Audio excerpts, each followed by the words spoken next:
From Wish TV and the All Indiana Podcast Network, this is the News 8 Daily 8 Podcast with Wish TV's Kylie Conway. A Wish TV News 8 update. Hi, I'm Kylie Conway, and this is your News 8 Daily 8 for Tuesday, October 17th.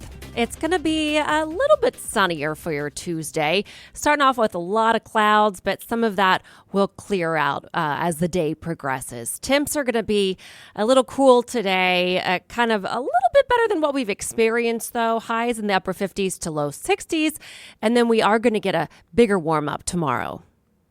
Following breaking news this morning, a police shooting in Newcastle left a man dead. State police say it started after 10 last night as a call of gunshots at a home on 29th Street, just off State Road 38.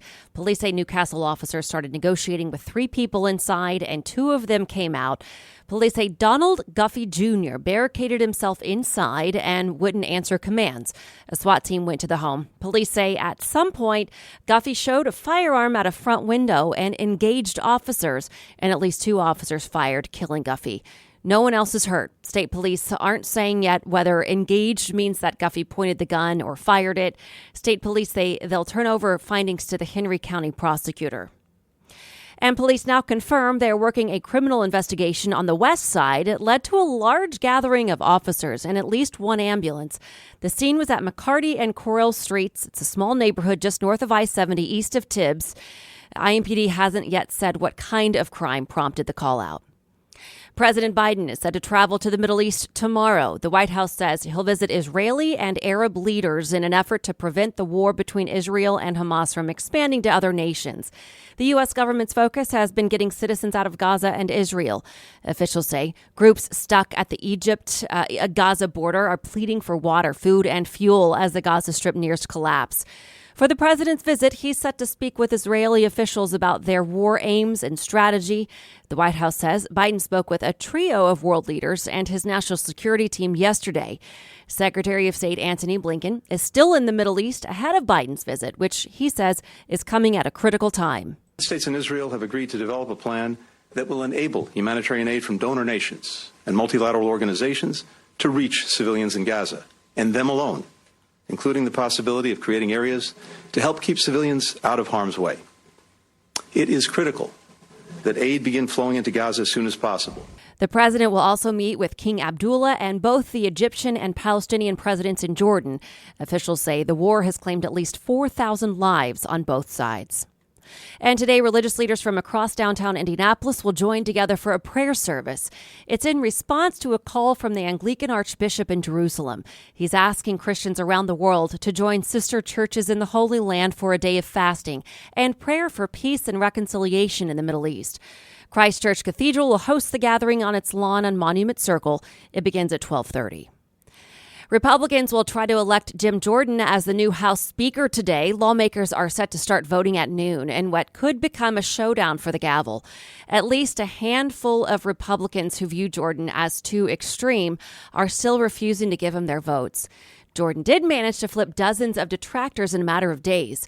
Jordan says today's vote is about getting Congress back to work. Jordan needs almost the full majority of his colleagues to reach the required 217 votes. Democrats are certain to back their own nominee, Hakeem Jeffries. The 2024 budget for Indianapolis is officially approved after the City County Council passed it unanimously last night.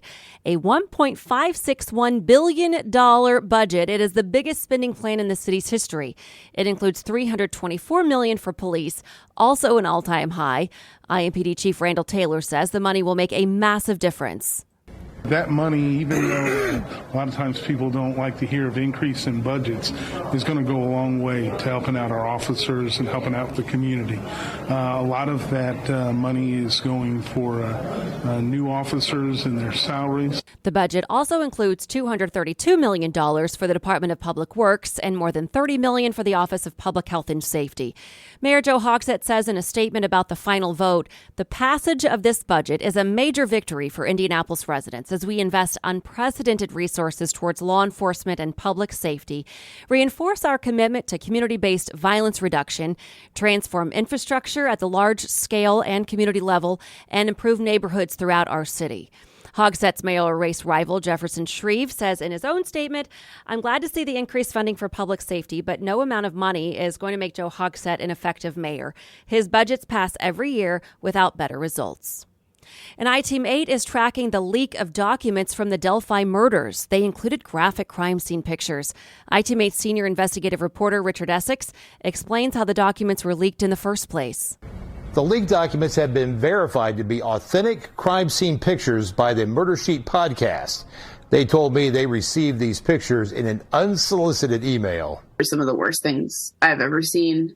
Very, very disturbing, very upsetting. Not only what we're seeing, but also just the fact that they got out. Anya Kane and Kevin Greenlee of the Murder Sheet podcast told me they received the documents in the middle of the night.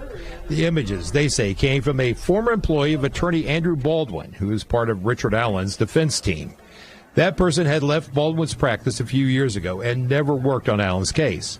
However, that person was able to take pictures of the documents with a phone and then gave the images to another person. This person then sent them out. Greenlee and Kane called police once they realized what had been sent to them and deleted the images. If these images are published, it could potentially have an adverse impact on Richard Allen's right to a fair trial. When people see graphic crime scene photos, it can inflame them. It can stop them from really thinking and weighing all the evidence as they should. A gag order prohibits all parties involved from speaking about the case. I-Team 8 has not been able to independently verify the authenticity of the leaked documents. Frances Gull, the special judge assigned to this case, has ordered both sides into her courtroom in Allen County on Thursday. Gull's order, issued last week, says the hearing will address other matters which have recently arisen. Both defense attorneys could very well be held responsible. Judge Fran Gull has a lot of latitude over what she can do in response to this really egregious leak, including removing both attorneys from the case. Kane says she has not seen any evidence that either of Allen's court-appointed lawyers had any hand in leaking these documents. This would not be the first time the defense attorneys have caught the attention of the court for leaked documents. In the spring, discovery documents were leaked and Andrew Baldwin accepted responsibility. The hearing comes after a flurry of motions from the defense, most claiming the prosecutor has withheld evidence and that Abby and Libby may have been killed as part of a ritualistic sacrifice. The judge must still rule on the defense motion to suppress evidence found at Allen's home last year and whether to move Allen out of a maximum security state prison. The trial is scheduled to begin in January. It is most certainly going to be delayed if Allen's defense team is ordered off the case. In Indianapolis, Richard Essex, Wish TV, I-Team 8. To Lake County, where a police dog now has a clean bill of health after an assault. Crown Point police say officers tried to pull over Tyler Pollard for speeding early Sunday morning, but he took off. Police eventually stopped him. They say Pollard then refused to get out of the car, so officers broke a passenger window and released Canine Jack. Police say Pollard grabbed Jack by the throat and gouged his eyes before officers tased and arrested Pollard. The department said yesterday a veterinarian cleared Jack, and he is back with his handler. Pollard now faces charges for battery on a public safety official. IMPD says tips led to the arrest of an 18-year-old accused in at least 9 robberies. They've happened over the last 4 months at dollar stores and drugstores southeast and southeast sides of the city. One over the weekend on New York Street gave investigators their big break. IMPD says witnesses at Family Dollar were able to give investigators a description of the robber, leading to the arrest of Tyler Teague. Detectives say they can connect him to crimes at Dollar General, CVS, and Walgreens stores dating back to July. Prosecutors will decide on the formal charges for Teague. Packaging manufacturer Sunoco will be shutting down its Tech Fremont Plastics facility. 53 people will lose their jobs. According to a state government notice, the Illinois-based company says it'll begin the job cuts on December 15th, with more reductions on June 30th. Sunoco Tech is a designer and maker of pharmaceutical, medical, and consumer packaging. The notice says since employees at the Fremont facility are not unionized, there will not be bumping rights. One of the most prominent people in the auto industry is calling on the United Auto Workers Union to end its strikes. Bill Ford is the executive chairman of the Ford Motor Company. He gave a rare speech yesterday during contract talks in Dearborn, Michigan. We can stop this now. And I call on my great UAW colleagues, some of whom I've known for decades. Many are close personal friends. We need to come together to bring an end to this acrimonious round of talks. I still believe in a bright future, one that we can build together. Nearly 17,000 Ford employees are on strike nationwide. Research from an expert at IU finds unions may force companies to make more sensible financial decisions. Alessio Piccolo is an assistant professor of finance. He and his co-authors recently published research on the economic impact of collective bargaining. The data shows firms make safer borrowing choices when their workforces become more organized. In particular, in this case, firms substitute riskier short-term debt with safer long-term debt. And the reason is that they want to stay financially flexible if there is the possibility of having to ride out the strike, because that helps them with the negotiation as it improves their bargaining position. Piccolo says more conservative borrowing choices also reduce the chances of firms going bankrupt or laying off workers. With RSV cases rising this year, doctors do have a new way to deal with it in the youngest patients. It's a monoclonal antibody treatment. The CDC recommends it for all babies younger than 8 months old. Experts also recommend the treatment for some older babies if they have an increased risk because of other health problems. An RSV vaccine is also available for women in their final weeks of pregnancy. Today, former President Donald Trump is set to testify under oath in a lawsuit from 2 former FBI employees. They say the Justice Department violated their privacy by publishing their negative text messages about Trump. Peter Strzok was the lead agent in the FBI's investigation into ties between Russia and the 2016 Trump campaign. He says he was wrongfully fired. Lisa Page also worked on the case and resigned from the FBI. Both accuse the Justice Department of acting under unrelenting pressure from Trump. And Trump will now be under a limited gag order in the election subversion case.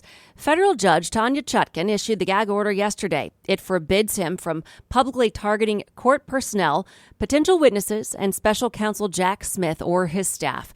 However, he can still comment on Washington and the Justice Department. The order comes after Judge Chutkan warned Trump about making inflammatory comments in the case.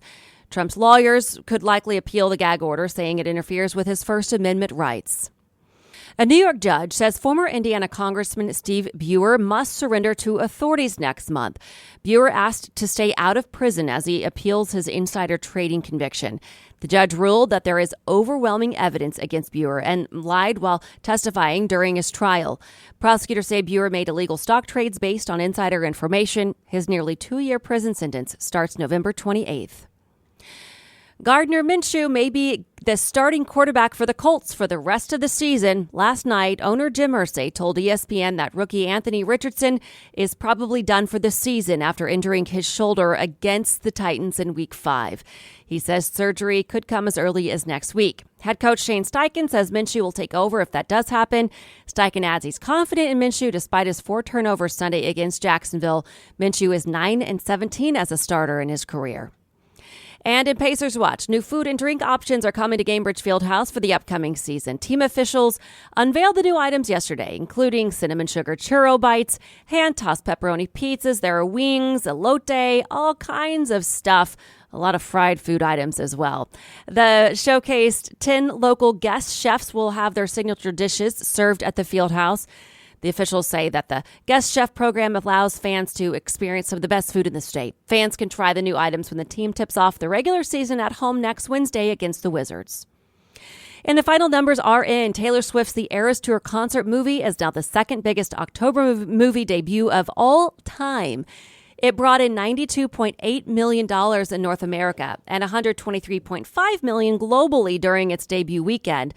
The movie is only set to play in theaters Thursdays through Sundays. Beloved country singer, songwriter, author, rock and roll Hall of Famer, philanthropist Dolly Parton will be the performer for this year's Thanksgiving Day Cowboys game halftime show. Parton will perform at AT&T Stadium for the Salvation Army's Red Kettle Kickoff halftime show. The Salvation Army says the game has become the most watched regular season game of the year, with 42 million viewers last year. Cowboys would take on the Commanders. Parton says it's an honor and that together we can all love our neighbors this holiday season and beyond. And to business headlines, Netflix's crackdown on password sharing likely boosted subscribers by about 6 million in the third quarter. Also, streaming Pioneer is expected to set the stage for price increases when it reports earnings tomorrow. It's been estimated that more than 100 million viewers use its service without subscribing. Fewer than 26% of households now have someone working remotely. That's a sharp decline from the early 2021 peak of 37%, according to the Census Bureau.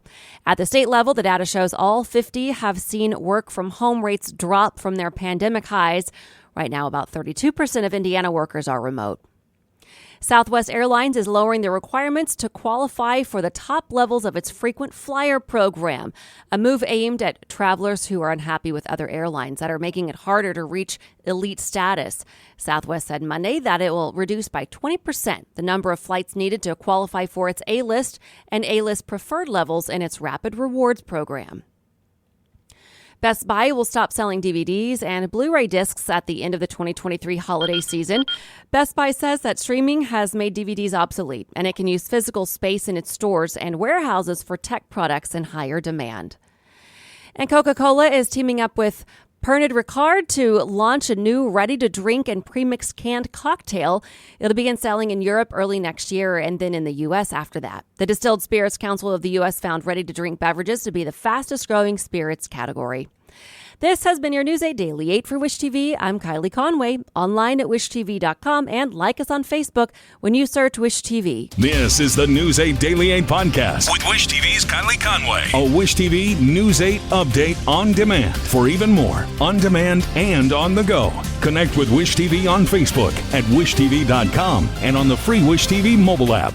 Thank you for listening, and be sure to like, subscribe, and follow this podcast for updates every weekday morning on the All Indiana Podcast Network and wherever you get your podcast.